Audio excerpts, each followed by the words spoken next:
डाल दिए, उस कार्ड में कार्ड खरीद के टॉप अप कर दिए, आपने बस का सफर भी किया, लेकिन कभी आपको पैसों की जरूरत है तो वो कार्ड जो है वो तमाम एटीएम्स में काम करेगा, उससे आप अपना कैश विड्रॉल भी कर सकते हैं। तो जिसको प्लास्टिक मनी वाला जो हम लोग कॉन्सेप्ट कहते हैं, वो भी हम उस पर इससे पहले हम लोग ला चुके हैं। तो दिन ब दिन जो है वो ट्रांसपोर्ट डिपार्टमेंट इस तरह के मजीद इस तरह के काम करेगा जिससे पब्लिक को सहूलत मिल सके, पब्लिक को फैसिलिटी हम दे सकें। और हमारे अपनी जो उस चीज़ की है कि जी हमारे बस का अमला, हमारे बस के ड्राइवर और कनेक्टर, उनका जो भी वो उनके ऊपर भी एक चेक एंड बैलेंस है कि अगर कोई भी कोई गलत बात करेगा, कोई भी कानून की खिलाफ वर्जी करेगा तो वो भी मॉनिटर हो रहा है।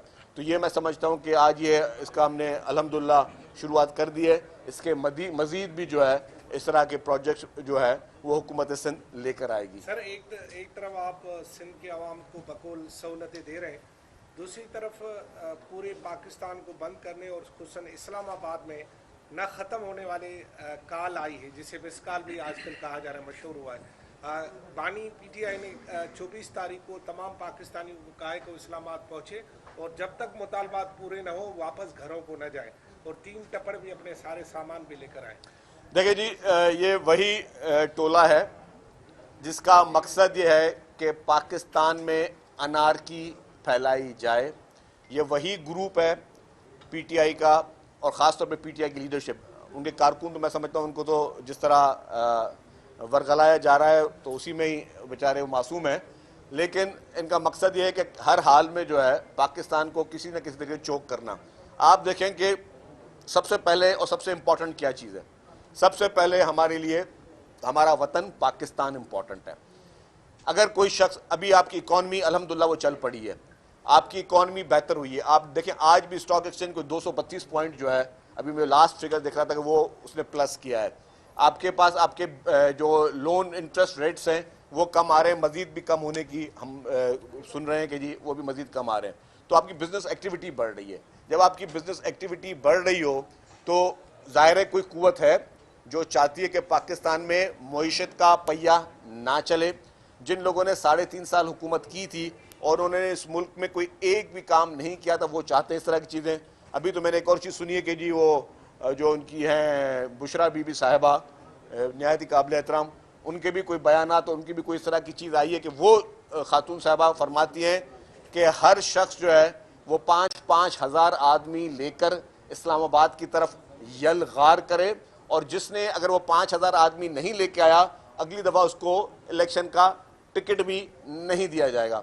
तो जब अगर आपको इस तरीके से ब्लैकमेलिंग की जाए पॉलिटिशियंस को, और ये ब्लैकमेल किया जाए ये कह के कि अगर 5,000 आदमी आपने नहीं लेके आया तो आपको पार्टी का टिकट नहीं देंगे, तो इसको आप क्या कहेंगे? इसको आप कहेंगे कि ये वो जहन है जो कि वो यरगमाली टोला जिसने पूरे मुल्क को ऑलरेडी यरगमाल बनाया उनकी कोशिश कर रहे हैं, वो ही टोला चाहता है कि मुल्क में अनारकी हो, अफरा तफरी हो। खुदा न खास्ता 9 में जैसे होलनाक वाक़यात, 9 में एक छोटी चीज़ नहीं थी, 9 में इस पाकिस्तान की हिस्ट्री का एक अंधोनाक सानेहा था।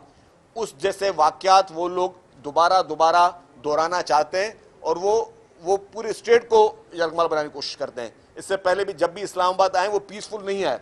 लास्ट टाइम भी जब आए थे, जब गंडापुर साहब डील करके स्लिप हो गए थे, तब भी आपने देखा होगा कि इस्लामाबाद में सड़कों पे टायर जलाए गए, आंसू गैस उधर से चले। ये फर्स्ट टाइम मुजाहिरीन थे जिनके पास खुद मास्क थे आंसू गैस के, उनके हाथ में टीयर गैसेस के वो बंदूकें थी। तो ये एक सिविल आदमी जो कि केपी के हुकूमत की टीयर गैस की बंदूकें और केपी के हुकूमत के वसाइल, उनके क्रेन्स, उनकी मशीनरी, वो सारी इस तरीके से, मतलब एक सूबे की हुकूमत के वजीर आला या उनकी पार्टी की तरफ से आप अपने कैपिटल शहर में वो मशीनरी इस्तेमाल कर रहे हो कि हम वहाँ किस तरीके से जाके अफरा तफरी फैलाएं। देखें जी, हमेशा हर चीज़ के रास्ते मौजूद होते हैं। मैं समझता हूँ कि ये तशद्दुद कभी भी किसी चीज़ का हल नहीं होता, और स्टेट से ज़्यादा स्टेट से कोई भी जीत नहीं सकता। अगर कोई ये समझता है कि मैं बंदूक के ज़ोर पर और बदमाशी के ज़ोर पर मैं स्टेट से अपनी बातें मनवाऊं, तो मैं समझता हूं कि ये चीज़ बेवकूफ़ी है। कल को फिर जितने भी दहशतगर्द तंजीमें हैं वो भी हथियार हाथ में उठा के और वो भी स्टेट से अपनी बातें मनवाना शुरू कर दें, तो ये मैं समझता हूँ अच्छा मैसेज नहीं है। अच्छा सर, ये बता दें कि 6 किनालों वाला मामला क्या है? सिंध के लोग बहुत परेशानी के आलम में हैं और आपकी क्या वफाक नहीं सुन रहा? अगर नहीं सुन रहा तो आप उनके साथ क्यों बैठे हुए हैं? देखिए जी, पीपुल्स पार्टी और सिंध हुकूमत ने अपना मौक़िफ़ बहुत वाज़ेह तौर पर कहा है कि कैनाल पे सिंध हुकूमत को सख्त रिजर्वेशंस हैं और ऑलरेडी सिंध जो है वो सफ़र कर रहा है पानी की शॉर्टेज का, और उस पर हमारा मौक़िफ़ अटल है और हम ऑलरेडी वो मौक़िफ़ दे चुके हैं। अच्छा, ये बता दें कि वफाकी हुकूमत की जानिब से पहले तो इंटरनेट स्पीड को कम किया गया, फिर एक्स पर पाबंदी लगा दी गई, अब वीपीएन पर पाबंदी, अब शरई गैर शरई वीपीएन का एक सिलसिला शुरू किया। क्या कुरून वस्ता की तरफ ले जा रहे हैं हमें ये वफाकी हुकूमत? इस देखिए जी, हम चाहते हैं कि हमारा मुल्क दिन ब दिन तरक्की करे, हमारे मुल्क के नौजवानों को अच्छे टूल्स मिलें, हमारे मुल्क के नौजवानों को अच्छे तरीके से आईटी में आगे जो है वो लेकर चलें।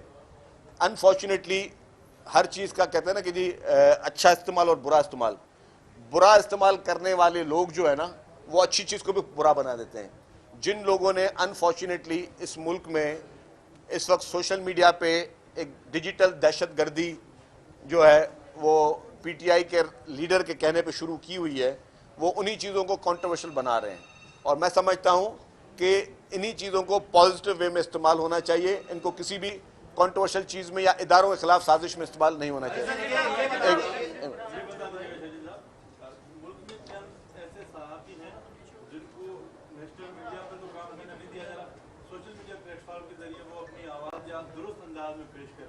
जैसे रफ्तार एक प्लेटफार्म है, लेकिन एफआईए समेत दीगर इदारे उन्हें हरासा कर रहे हैं, उनके डायरेक्टर न्यूज़ हों, फरहान मलिक या दीगर को।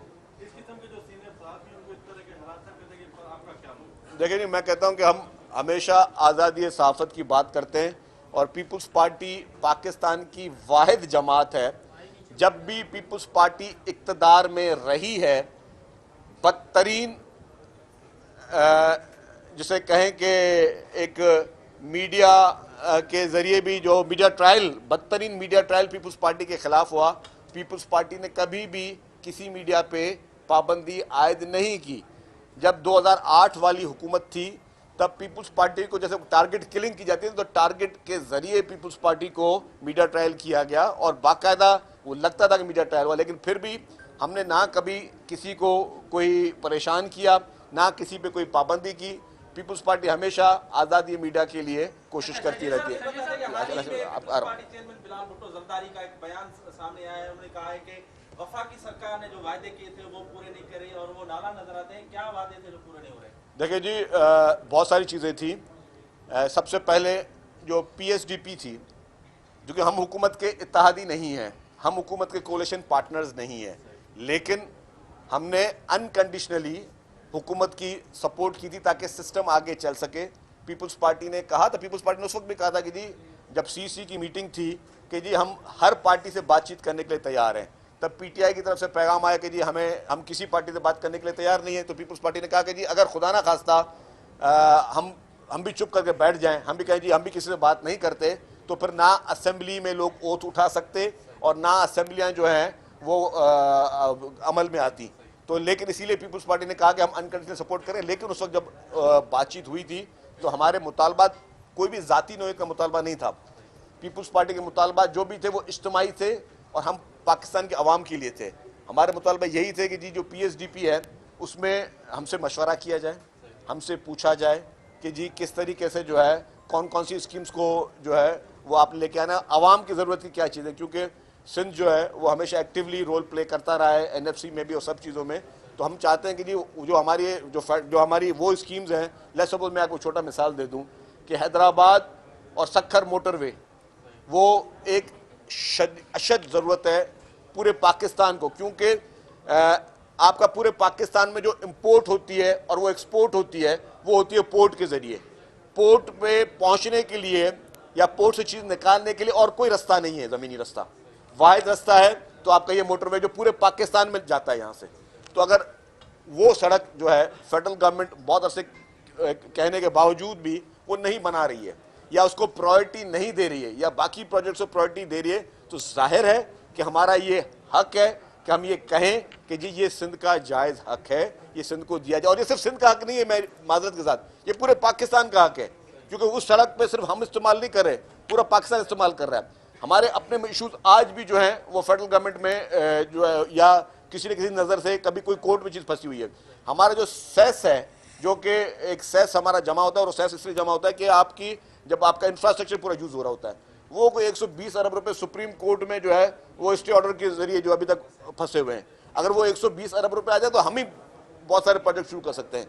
तो हम तो अपनी जायज़ चीज़ों के लिए वफाक से हम बात कर रहे हैं, और हमने यही कहा है कि जी हमें जो हमसे बातें हुई हैं या जो हमारा जायज़ हक है वो हमें दिए जाए। ये बता दीजिएगा कि पिछले हफ्ते आपने प्रेस कॉन्फ्रेंस की थी और कहा गया था कि मंशियात फरोशों के खिलाफ एक आखिरी वार्निंग है और उसके बाद काम शुरू हो जाएगा, लेकिन उसके बाद आपके पास हटा दिया। क्या ये बयान आपकी पार्टी को पसंद नहीं आया या मंशियात फरोशों को पसंद नहीं आया? देखिए जी, हाँ, सवाल हो रहा है कि ये जो कैमरे आज हम देख रहे हैं, क्या ये भी सेफ्टी के साथ कनेक्ट होंगे ताकि ये सारे सिस्टम जरा बेहतर हो? देखिए जी, पहले मैं कैमरा का जवाब दे दूं आपको। कैमराज जो ये हैं, ये कैमराज अभी तो ट्रांसपोर्ट डिपार्टमेंट में मॉनिटरिंग चल रही है, लेकिन जब सेफ सिटी पूरा कंप्लीट हो जाएगा तो हमें कोई एतराज़ नहीं है कि इसकी पूरी फुटेजेस जो है वो सेफ सिटी वालों के पास भी जाएं, ताकि सेंट्रलाइज चीज़ें हों और ज़्यादा आसान हो। जहाँ तक आपका मंशियात वाली बात थी, देखें जी, हुकूमत सिंध, मैंने अगर मंशियात के ख़िलाफ़ एक्शन उठाया था तो अपने पार्टी की लीडरशिप के ब्लेसिंग पे उठाया था।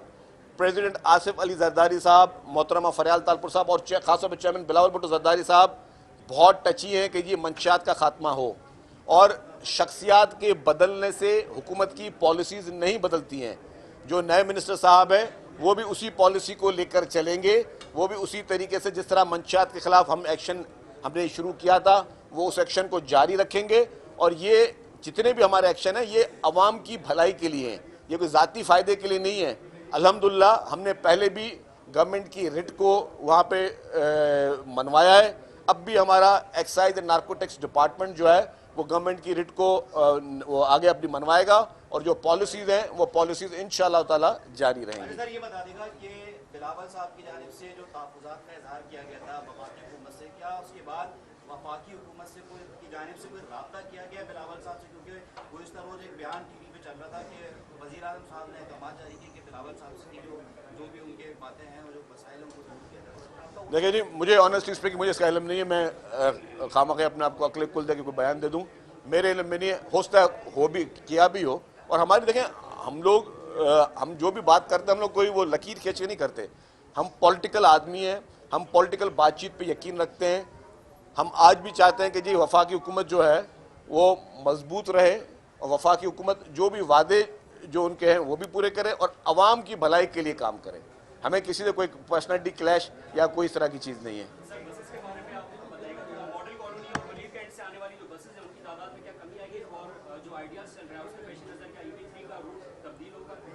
देखिए जी, कुछ ज़ाहिर है एक हमारे मुल्क में एक बहुत ही अहम इवेंट इस वक्त कराची में चल रहा है आइडियाज़ का, और बहुत कामयाबी के साथ चल रहा है, और इंशाअल्लाह ताला इससे भी पाकिस्तान की एक्सपोर्ट्स को फ़ायदा होगा। और आप देख रहे हैं कि बहुत इंटरनेशनल डेलीगेशंस आए हुए हैं, तो ये हमारे मुल्क के लिए एक अच्छा शुगर है कि पूरी दुनिया में मैसेज जा रहा है कि Pakistan is the safest country. और हमारा सूबा सिंध और सूबा कराची में भी हमारे शहर में जो है वो अल्हम्दुलिल्लाह सेफ़ है। तो अब इसीलिए इंटरनेशनल डेलीगेट्स आ रहे हैं, तो उसके लिए अगर कुछ रूट्स हमने टेम्प्रेरी